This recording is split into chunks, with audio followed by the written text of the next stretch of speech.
నాకు కూడా next 1 year ఈ ఇయర్లో 4 రిలీజెస్ ఉన్నాయి, ఇంకా బ్యాలెన్స్ 4 రిలీజెస్ ఉన్నాయి. Next year Sankranti early summer ఒక రిలీజ్, లాస్ట్ సమ్మర్ ఒక రిలీజ్ ఉన్నాయి ప్రస్తుతానికి నా ప్లానింగ్లో. Retro May 1st,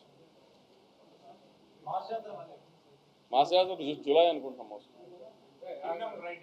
Kingdom May 30th.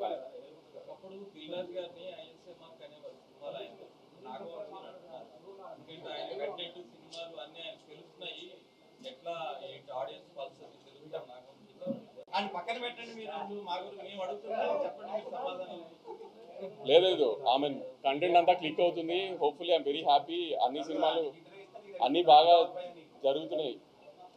ఇలానే జరగాలని టచ్ వుడ్ కోరుకుంటున్నాను అంతే. ఎవరు ఇక్కడ దేవుళ్ళు కాదు, ఎవరు ఫ్లాప్లు అందరికీ పడతాయి, ఫ్లాపులు లేకుండా ఎవరు అవాయిడ్ చేయలేరు. ఫ్లాప్ పడినా మళ్ళీ ఒక హిట్ సినిమా తీయాలని కోరుకోవాలి తప్పితే జరుగుతున్నదంతా బాగా జరుగుతుంది. హోప్ఫుల్లీ అదే కంటిన్యూ అవ్వాలని కోరుకుంటున్నాను.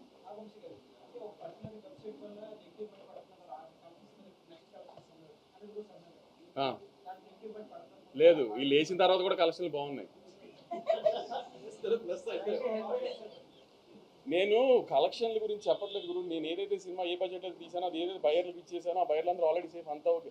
నేను అంటుంది మ్యూచువల్లీ కోఎగ్జిస్ట్ అవ్వాల్సిన ఇండస్ట్రీలో ఎందుకు ఇలా చేస్తున్నారో అని అడుగుతున్నా. సంవత్సరానికి 4-5 సినిమాలు ఇచ్చే మమ్మల్ని ఇలా ట్రీట్ చేస్తుంటే అసలు ఎలా, అది అడుగుతున్నాను అంతే. నేను పైరసీ ప్రాబ్లం స్టార్ట్ అయింది, గట్టిగా స్టార్ట్ అయింది. మేము ఈసారి ఒక ఐడెంటిఫై చేసింది ఏంటంటే, మా మ్యాట్ 2 రిలీజ్ అయిన తర్వాత ఫస్ట్ డే వచ్చిన కాపీ మేము ఓవర్సీస్ సెన్సార్కి రిలీజ్ చేసి ఒక కాపీ ఇచ్చాము. ఓవర్సీస్లో కొన్ని కంట్రీస్కి సెన్సార్ కావాలి, వాటికి సెన్సార్ కాపీ ఇచ్చాము. ఆ కాపీ రిలీజ్ అయింది. మేము ఈసారి అది ఐడెంటిఫై చేసాము. సో అక్కడి నుంచి ఏమైనా లీక్ అవుతున్నాయంటో ఆ ఓవర్సీస్ డిస్ట్రిబ్యూటర్స్ అందరికీ చెప్పాము. అవన్నీ ఒకసారి ట్రాక్ డౌన్ చేయాలి. గేమ్ చేంజర్ సినిమా కూడా ఇలానే ఓవర్సీస్ సెన్సార్ కాపీ రిలీజ్ అయింది ఫస్ట్ పైరసీలో. ఇవన్నీ ఒకసారి ఇప్పుడు ట్రాక్ డౌన్ చేయాలి, ఎక్కడెక్కడ లూప్ హోల్స్ ఉన్నాయో. ఈ 2 సినిమాల్లో ఇది అబ్జర్వ్ చేసాము, ఓవర్సీస్ సెన్సార్ కాపీ రిలీజ్ అవుతుందని. అయిసారి ఇప్పుడు ఓవర్సీస్ సెన్సార్కి కాపీ ఇస్తున్నప్పుడు ఇంకా జాగ్రత్త పడాలి. అది ఆ డిస్ట్రిబ్యూటర్ అందరితో కూడా ప్రామినెంట్గా చూడాలి. మామూలుగా థియేటర్ కాపీ వస్తే దాన్ని ఇంకా చేయలేము, దాన్ని ఏం చేయాలి ఇప్పుడు చూడాలి. ఎందుకంటే సడన్గా ఇంత 2 monthsలో ఇంత ర్యాంపేజ్ లాగా వచ్చేసింది. యాక్చువల్లీ మొన్న సికిందర్ అయితే మరీ అన్యాయంగా ముందు రోజు రాత్రి వచ్చేసింది.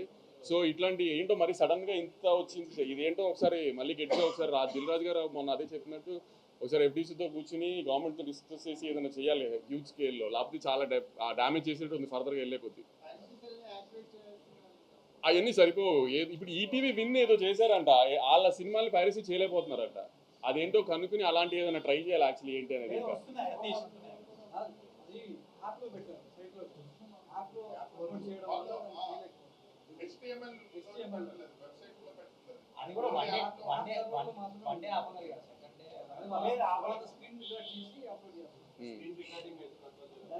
పైరసీ కూడా మోస్ట్లీ స్క్రీన్ రికార్డింగే కదా, థియేటర్ రికార్డింగే కదా.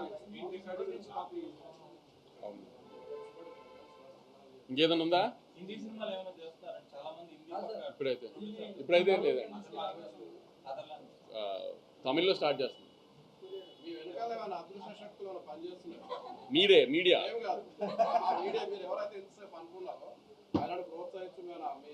లేదు, అది చెప్పాను కదా, అదేం లేదు. అదేంటంటే ఆ చిన్నపిల్లల మనస్తత్వం, వాళ్ళు చేసింది కరెక్ట్ అని ప్రూవ్ చేసుకోవాలి జనానికి. అంటే ఫ్లూక్లో ఆడుతుంది కాబట్టి అనేస్తే ఒక మాట సరే ప్రూవ్ అయిపోద్ది కదా. ఫ్లూక్లో ఆడింది అంతే, కంటెంట్ లేకుండా. ఫ్లూక్లో ఆడడానికి పవన్ కళ్యాణ్ గారును, మహేష్ బాబు గారును, జూనియర్ ఎన్టీఆర్ గారు కలిసి చేశారు కదా ఆ సినిమా, అది ఫ్లూక్లో ఆడేసింది.